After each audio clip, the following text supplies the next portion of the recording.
ආවිෂ බොහෝ වේවා මිථුන ලග්නය මේ නොවැම්බර් මාසයේ. එතකොට ඔයාලට පුළුවන් ඔයාගෙන දැනගන්න මේ වීඩියෝ එක ලයික් කරන්න මාව ෆලෝ කරන්න. ඔයාලට දැනගන්න අවශ්‍ය එක් කාරණයක්. කමෙන්ට් එකක් විදිහට දාන්න උපන් දිනය උපන් වෙලාව ලග්නයත් එක්ක. ඊට අමතරව ඔයාලට පුද්ගලිකව පරීක්ෂාවන් කරගන්න පුළුවන් WhatsApp සමග සම්බන්ධ වෙලා. ඒක ඔබට ලබා දෙන්නේ මේ කොළ PDF ඒවා නෙවෙයි. මම මේ කතා කරනවා වගේ වොයිස් ඔඩියෝ රෙකෝඩින් එකක් තමයි දෙන්නේ. ඒකට ඕන තරම් කාලයක් ඔයාලට ඒක තියාගන්න පුළුවන් Google බෑකප් එකට දාලා. හරිද? ඒක ඕන වෙලාවක අහන්න පුළුවන්. එතකොට ඔයාලට ඒක කරගන්න පුළුවන් මාතෘ සම්බන්ධ අනාගතයේ ඕන දෙයක්. ඒ කියන්නේ දැන් මේ අපි ඉන්න වර්තමාන තත්ත්වයේ හැම වෙලෙම තියෙන්නේ නැහැ. ඒක වෙනස් වෙනවා. එතකොට කොටින්ම මේ දැන් පැයකට කලින් හිටපු ඔයා නෙවෙයි දැන් මේක බලනකොට ඉන්නේ. තේරෙනවද? එතකොට අනාගතේ ඔයාගේ විවාහය සිද්ධ වෙන්නේ කොහොමද? විවාහය හොඳයිද? විදේශගමන් තියෙනවද? හදිසි අනතුරු එතකොට සතුරු කරදර ලෙඩ රෝග ඒවා කොහොමද ඒ කාලෙන් කාලට දැනගෙන හැබැයි මෙහෙම ඔයාලා කලින් දැනගත්තා කියලා සමහරක් දේවල් තියෙනවා අපිට ගැලවෙන්න පුළුවන් සමහරක් දේවල් තියෙනවා ගැලවෙන්න බෑ ඒකට ඒවා අඳුරගත්තා නම් හරි සමහරක් දේවල් සමනය කරගන්න පුළුවන් ඒකට මේ දෛවය වෙනස් කරනවා දෛවයක් නැහැ කියලා හැමෝම කියනවා එහෙම එකක් නැහැ එතකොට Apple phone එක හදපු මිනිස්සයා අවුරුදු 52කින් නැති වෙනවනේ. එතකොට ඔයාලට අනුව දෛවයේ කඩාගෙන යාමක් ඒක නෙමෙයි. Apple phone එක නිර්මාණය කරන එක. හරි. ඒක ඇත්ත. ඒක බැලුමට පේනවා. එතකොට ඇයි යාට බැරි වුණේ යාගේ මේ රෝගී තත්ත්වයක් පිළිකාවක් හැදුනේ. ඒක දෛවයේ කඩලා අයින් කරන්න. එතකොට මේ කවුරු හරි දියුණු වෙනවා නම් ඒක දෛවයේ කඩාගෙන යෑම කාට හරි මොනවා අනතුරක් වෙනකොට ඒක කර්මය ඒක පෙර අකුසල් ඒවා. මෙහෙම එකක් නැහැ. දෛවයේ සමහරක් දේවල් තියෙනවා අපිට ලං කරගන්න පුළුවන් ළඟින්. ඒතකොට එක එක දේවල් තියෙනවා. හරියට කිලෝමීටර 100ක අඹ ගෙඩියක් තියෙන එකයි මීටර 10ක අඹ ගෙඩියක් තියෙන අපිට ගන්න ලේසිනේ මීටර 10ක ඒ වගේ. ඒතකොට එහෙම එකක් නෑ. ඇත්තටම ඔක්කොම සිද්ධ වෙන්නේ අපි කරපු කුසල එක්ක. ඒක හරියට තේරුම් ගන්න. සමහරක් දේවල් අපි සාර්ථක වෙනකොට හිතනවා මේ දෛවයේ කඩාගෙන යනවා දෛවයේ කියලා එහෙම එකක් නෑ. අපි එනකොට අරන් එන්නේ. ඒක තමයි අපි වෙනස්. ඔයාට වඩා මම වෙනස් මට වඩා ඔයා වෙනස්. කටහඬ හැසිරීම රූපේ ඒ ඔක්කොම හැකියාවන් ඔක්කොම වෙනස් හරි. එහෙනම් දැනගන්න සමහර දේවල් තියෙනවා. උත්තාන වීර්යයෙන් මේව කරන්න පුළුවන්. සමහර දේවල් තියෙනවා බෑ. ඒක තේරුම් ගන්න. මේ හැම එකක්ම බෑ කියන එක නෙවෙයි මේකෙන් කියන්නේ මේක හරියට විනාත්මක විදිහට ගන්න එපා. සමහර දේවල් තියෙනවා බෑ. සමහර දේවල් තියෙනවා පුළුවන්. තේරුණාද? හැබැයි කුසල් කරන්න ඕන. කණ්ඩ බොණ්ඩ අඳින්න නටන්න ලෞකික ජීවිතේ විඳින්න ඒත් එක්කම අනිවාර්යෙන් කුසල් කරන්න. දවසට පුළුවන් ඒ කියන්නේ කූඹියකට සීනි ඇටයක් හරි දාන්න. එච්චර. හරි.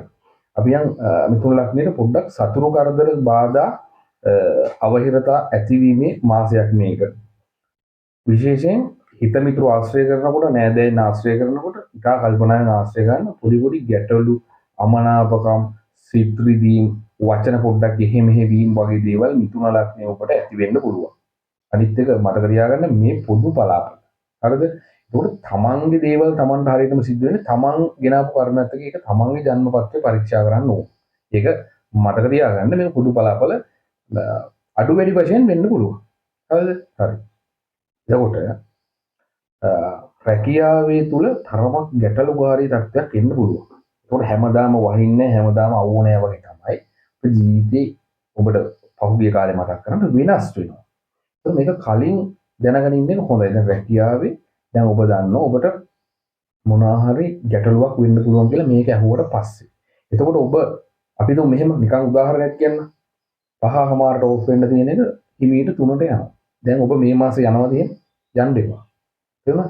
ඒ වගේ පොඩි පොඩි තමන් අතින් වෙන ඒ කියන්නේ මේ පොඩි පොඩි දේවල් චූටි වැරදි ඒවා කරන්න එපා. පොඩක් අර වෙනදා කරපු විදිහට මේ යන්න එපා. ඉතා කල්පනාකාරී වෙන්න නැත්තම් රැකියාව තුළ ගැටලු ඇති වෙන්න පුළුවන්. අනිත් එක තෘප්තිමත් වෙලා කරන්න. ඒ කියන්නේ සෑහීමකටපත් වෙන්න. රැකියාවට බැන එතන ඉන්න මිනිසුන්ට බැන ඔබ කරනවා නම් ඒක හරියන්නේ. එහෙම කරන්න එපා. ඍණාත්මක දේවල් වලින් මනස පුරව ගන්න එපා. Tamanට අසාධාරණයක් වෙන්න පුළුවන්.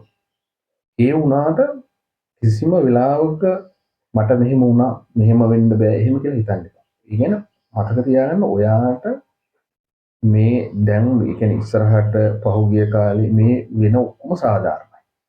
අසාධාරණත්වයක් නැහැ.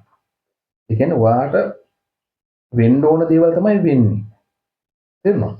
ඒකින්ද හරියට ජීවත් වෙන්න. එතකොට ව්‍යාපාර තුල පොඩි ප්‍රශ්න ගැටලු ඇති වෙන්න පුළුවන්. පොඩි ඒවා විසඳ ගන්න පුළුවන්. තරමක් දුරට ව්‍යාපාර සාර්ථක වෙන්න පුළුවන්. අලුත් දේවල් වලට හොඳයි. අනිත් එක ධනලාභ තියෙනවා. ධනලාභ කියනකොට මම හැමදාම කියනවා මේ ලංකාවේ ඔක්කොටම මිතුන් ලග්න හිමි ඔබ ඔක්කොටම ටිකට් දෙන්නේ නැහැ. එහෙම නැත්නම් කවුරු හරි මේ මල්ලක දාලා ගේට්ටුව ගාව ගෙනල්ලා තියන්නේ නැහැ. ධනලාභ තියෙනවා කියන්නේ පොඩ්ඩක් අර ධනේ පැත්තට ඔබගේ මේ කාල සීමාව හොඳයි. එතකොට මේ ඔබ දැන් මේ කාල මොනවද කරන්න ඕන? ඔබ මොනවා හරි කරන්න ඕනේ. අතරමැදියෙක් වෙන්න ඕනේ. නැත්නම් මොනවා හරි ව්‍යාපාරයක් මොනවා හරි. ඒ කියන්නේ මේ මාසේ හරි මොනවා හරි අර විකුණන්න ඕනේ. එහෙම නැත්නම් අර මම හැමදාම කියන වගේ කාට හරි වාහනයක් ඕන. තව තැනක විකුණන්න දෙනවා. එතන මේ වෙනවා. එතකොට අර ධනලාභ තියෙනකොට ඔබට ටක් ගාලා ඒවල් ලැබෙනවා. එහෙම නැතුව මේ උඩින් පහළ වෙනවා. ඒවා සුරංගනා. එහෙම වෙන්නේ නැහැ. තේරුණාද? එහෙනම් මිතුන ලග්න හිමි ඔක්කොටම ධනලාභ ටිකට් දෙන්නේ. එහෙම වෙන්නේ නැහනේ. ප්‍රායෝගික දෙයක් කරන්න බලන්න. දැන් ධනලාභ තියෙනවා කියලා දන්නවා. මොනවා හරි මැච් එකක් ගන්න ඕන. දැන් තමයි දන්නවනේ.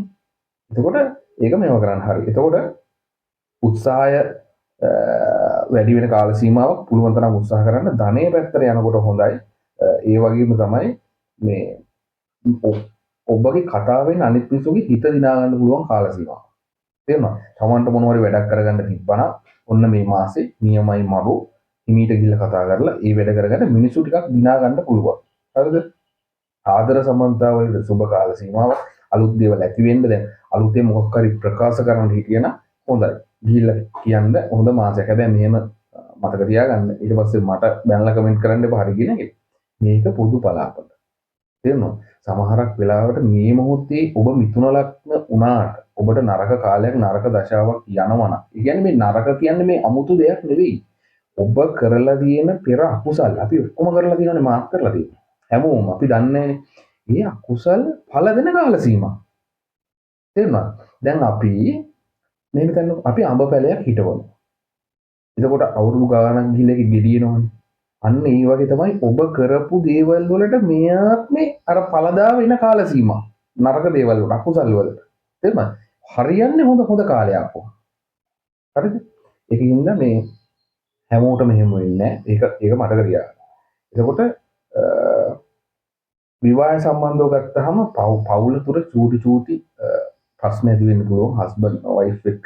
පොඩ්ඩක් අර අවනත වෙන්නේ නැති ගතිය. ඔබ මිතුන ලග්නේ නම් ඔබගේ හස්බන්ඩ් හරි වයිෆ් හරි ටිකක් ඔබට අවනත වෙන්නේ නැති ගතියක් ඇති වෙයි. ගණන් ගන්න එපා. තේරෙනවද? අපි මිනිස්සුනේ. ඒ කියන්නේ මොනවා හරි මෙහෙමනේ. ඒකට එයාගේ වැරද්දක් නෑ. මේ කාල සීමාවත් එක්ක තමයි වෙනස් වෙන්නේ. තේරුණාද? මෙහෙම හිතන්නකෝ. හැමදාම උණ හැදෙනවද? හැමදාම උණ හැදෙන්නේ නෑනේ. අන්න ඒ වගේ තමයි මේක දැන් වයිෆ් හොඳට කියන මේ කාල සීමාවේ හස්බන්ඩ් පොඩ්ඩක් ගැටලු සහගතයි නම් කතා කරලා විසඳ ගන්න. දැන් හස්බන්ඩ් එහෙමනම් වයිෆ් පොඩ්ඩක් ඒත් එක්ක ලං වෙන්න, අලුත් කෑම හදලා දෙන්න, ට්‍රීට් ටිකක් ගෙදර දාන්න, දෙන්න එකතුලා කතා කරන්න. නිකන් ඌ එහෙමනම් මම මෙහෙමයි කියන තත්ත්වයට යන්න එපා. ඒ තරම් පහත් වෙන්න එපා. එහෙම වුණාම එහෙම හොඳ නැහැ. මේ ප්‍රශ්නෙන්නේ අපි පෙර භවයන් වල එහෙම හැසිරීලා තියෙනවා. පුළුවන් තරම් ඒකෙන් මිදෙන්න බෑ. තමන් සමහරක් වෙලාවට සාධාරණ වෙන්න පුළුවන්. ඒත් කමක් නෑ. ඉවසන්න පළවෙනි පාර, දෙවෙනි පාර, තුන්වෙනි පාර, හතරවෙනි, 100 වෙනි පාරත් ඉවසන්න. තේරුණාද? එතකොට සමහර දේවල් ඔබට නැති වෙයි. ඒත් ඔබ හොඳට ජීවත් වුණාම වෙලාවට ලැබෙයි. හැබැයි මෙහෙමයි මේ වෙලාවට කියන්න බෑ. එහෙනම් ඒක කියන්න පුළුවන් හරියටම ජන්ම පත්‍රය බැලුවොත්. හරි. එතකොට ඒ විදිහට මේවා කරගන්න විදේශ ගත වෙන අයට තරමක් හොඳයි උත්සාහ කරන්න. පුළුවන් තරම් උත්සාහ කරන්න විදේශ ගත වෙන්න පුළුවන්. හැබැයි මාසේ අන්තිමට උෂ්ණගත රෝග වගේ දේවල් ඇති වෙන්න පුළුවන්. අර්සස් රෝගී වගේ තියෙන අයට දැඩි අපහසුතා ඇති වෙන්න පුළුවන්. ඒ වගේම බෙහෙත් බොන අය බෙහෙත් බොන්න මාසේ මැද වෙනකොට සෙම් රෝග වගේ දේවල් ඇති වෙන්න පුළුවන්.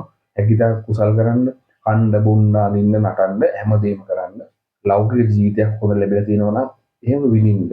ඒ වගේම අවබෝධ කරගන්න මට මේ දේවල් ලැබිලා තියෙන්නේ මම පෙර සංසාරේ හොඳට කන්න දීලා තියෙනවා, බොන්න දීලා තියෙනවා, දානමාන කරලා තියෙනවා. ඒකයි. ඒකෝර මම මේ ආත්මෙත් ඒක පවත්වාගෙන යන්න ඕනේ.